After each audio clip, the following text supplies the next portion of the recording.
सोलापूर राष्ट्रवादी काँग्रेस शरद पवार गटाचे शहराध्यक्ष भारत जाधव यांनी राजीनामा दिल्यानंतर त्यांच्या जागेवर माजी उपमहापौर पद्माकर नाना काळे यांची वर्णी लागेल अशी चर्चा ऐकण्यास मिळाली।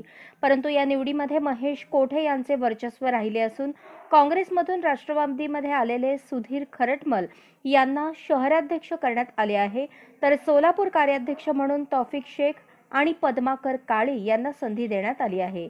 माजी शहराध्यक्ष भारत जाधव यांना प्रदेशवर उपाध्यक्ष म्हणून बढती देण्यात आली आहे।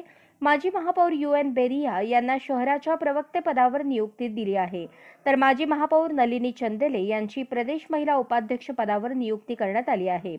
प्रदेशाध्यक्ष आमदार जयंत पाटील हे सोलापूर जिल्ह्यातील टेंभुर्णी दौऱ्यावर आले असता त्या ठिकाणी या निवडीचे पत्र सर्वांना देण्यात आले।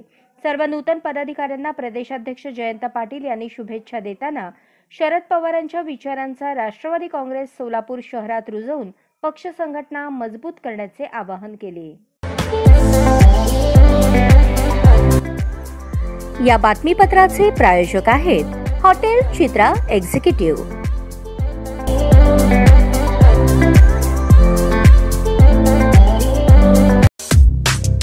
या बातमीपत्राचे प्रायोजक आहेत विराज मॉल। अशाच नवनवीन अपडेटसाठी जनता राज्य न्यूज चॅनलला सबस्क्राइब करा, लाईक करा आणि शेअर करायला विसरू नका।